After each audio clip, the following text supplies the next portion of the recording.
Hello and welcome to Spirit Touched. We're still talking about Jesus, and these notes today are from The Family of Jesus by Karen Kingsbury. Joseph is his earthly dad. All Israel was waiting for a sign or a prophet, waiting for the Messiah. They needed deliverance from the hand of the Romans. Orchids grow wild in the area of Nazareth. Maybe they were Mary's favorite. They are God's reminder that we can always start over. Joseph was probably 20 or 21 and already, though thought of as righteous by his friends, neighbors, and customers. Because it's a small town, he knew just about everyone. There are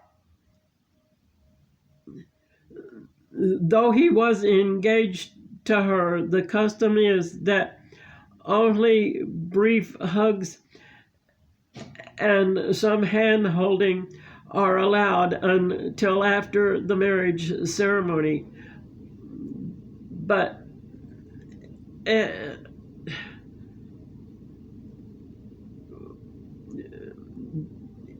they worshipped on the Sabbath. He may have been allowed to see her one other night a week. The engagement time is 1 year long. His family and hers were friends. When a betrothal is made, family friendship can be an advantage. Mary was a young woman of deep faith, and it showed in her eyes and smile. They already had an abiding love for each other since they had known each other since childhood.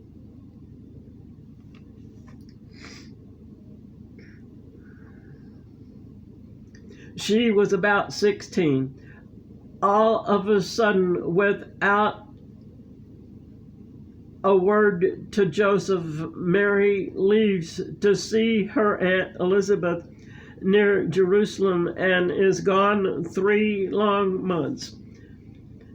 It's about 82 miles, just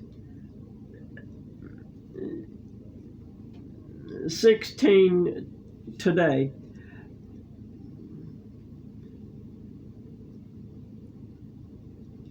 That's a 5-day long walk from Nazareth.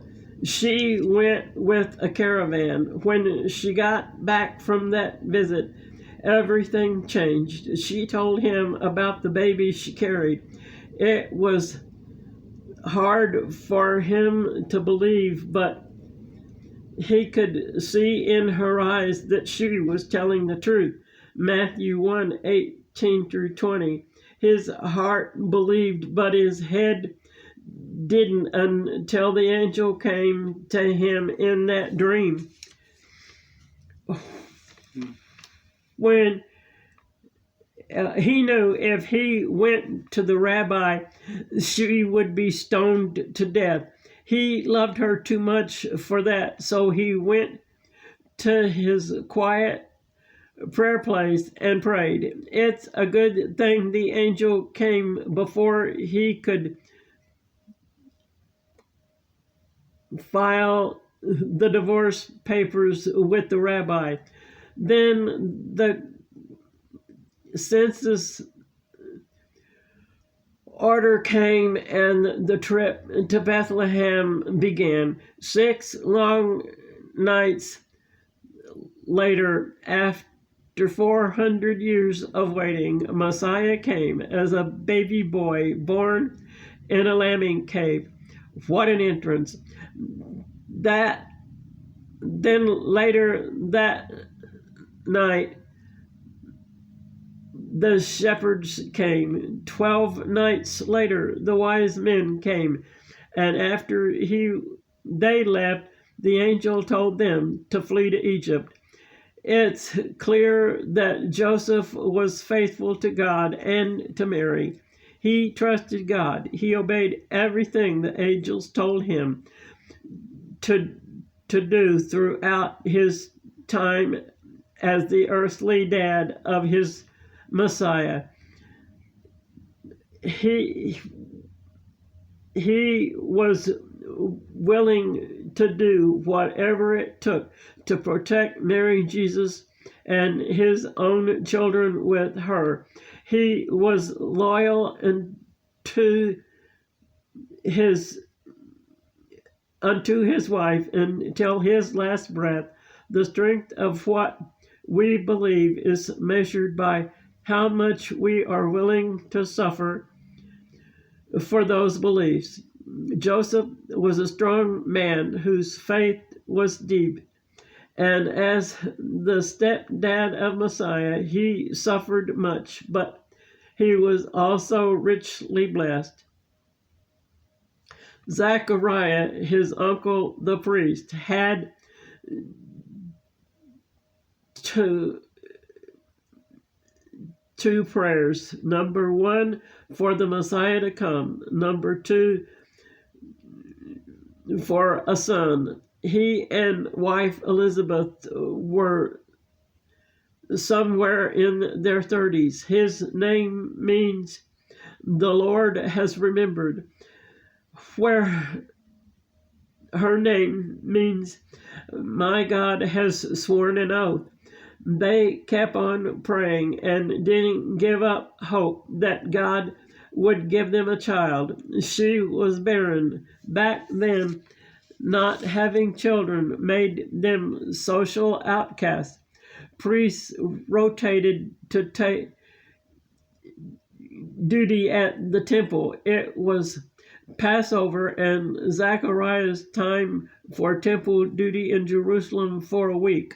While Zachariah was in the Holy of Holies, putting the incense tray in place, the angel came and told him that finally he and Elizabeth would become parents, because he had just a glimmer of doubt. God rendered him mute until the day of baby John's birth, when the child's name was revealed.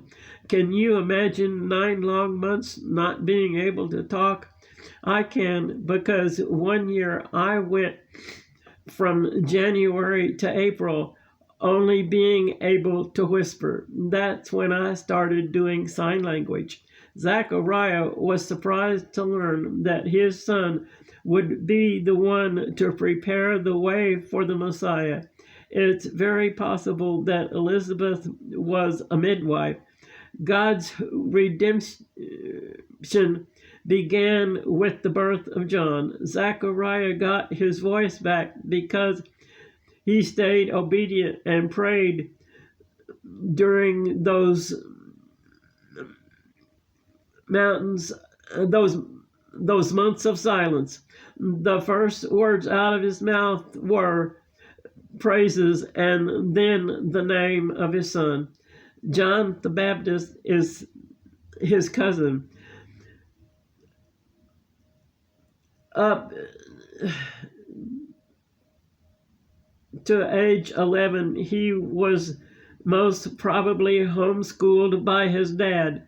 Then at age 12, they sent him to school in Jerusalem. Then later on, he went out to the Dead Sea area to be trained by a group of Essenes. They are Nazarites and very strict. He needed all of this training as the one to prepare the way for Messiah. John knew it wasn't about him. It was about his cousin Jesus. There are 2 kinds of locusts. One is the insect, and the other is a tree. Matthew 3:4 and Mark 1:6 with berries. So he may have eaten both. Baptism brings not only new life, but also a new understanding of God. He was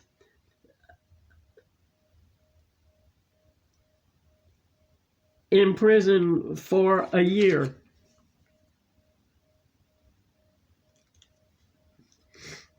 Malachi 3:1, Matthew 3:3, Isaiah 40:3-5, and Luke 3:2-18.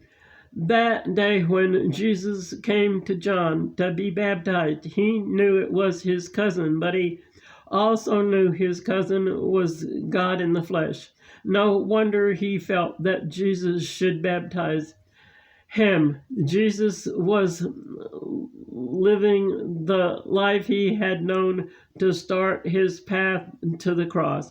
His baptism set the example for the rest of us. He needed it because of all that lay ahead of him. John had a group of followers. After he baptized Jesus, a lot of them left to follow Jesus instead.